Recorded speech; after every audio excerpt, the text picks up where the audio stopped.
పచ్చి పులుసు చేయడానికి వంకాయలు కాలుస్తున్నాను. వంకాయలకి కొంచెం నూనె రాసి కాలిస్తే తర్వాత పొట్టు తీయడం చాలా సులభం అవుతుంది. పులగం చేయడానికి బియ్యం పెసరపప్పు వాడతాం కదా.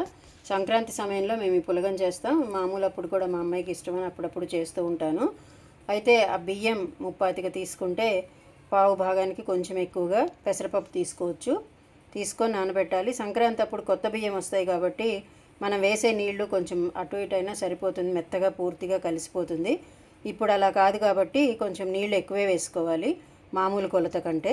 సగానికి పావు భాగానికి తీసుకున్న పెసరపప్పు రెండు శుభ్రంగా కడిగి పసుపు ఉప్పు వేసి మామూలుగా అవసరమైన నీటి కంటే కూడా 2 రెట్లు ఎక్కువ పోసుకున్నా కూడా ఏం పర్వాలేదు.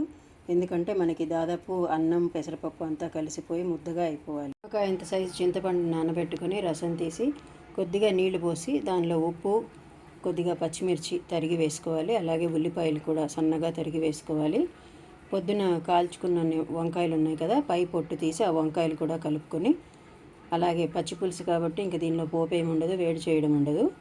అలాగే పొంగల్ పులగంలో వేసుకుని తినేస్తే రుచిగా ఉంటుంది. ఉల్లిపాయ పచ్చిమిర్చి కూడా వేసేసాం, అంతే పచ్చి పులుసు రెడీ. పులగం ఉడికిపోయింది. ఒకవేళ మెతుకు కనబడుతూ ఉంటే గరిటెతో కొంచెం ఎనుపుకున్నట్టుగా కలుపుకోవాలి ముద్దగా అవటానికి. దీనిలో నెయ్యి వేసుకుంటూ అల్లం పచ్చడి కానీ టమాటా పచ్చడి, మేమైతే నువ్వుల పచ్చడి చేస్తాం కానీ ఇప్పుడు ఎండాకాలంలో నువ్వుల పచ్చడి మరింత వేడి చేస్తుంది కాబట్టి అల్లం పచ్చడితో తింటున్నాం. అల్లం పచ్చడి, పచ్చి పులుసు, పెరుగు కూడా ఇందులో వేసుకొని తింటారు. అన్నీ బాగుంటాయి, ఏ కాంబినేషన్ అయినా. మీరు కూడా ట్రై చేయండి మరి.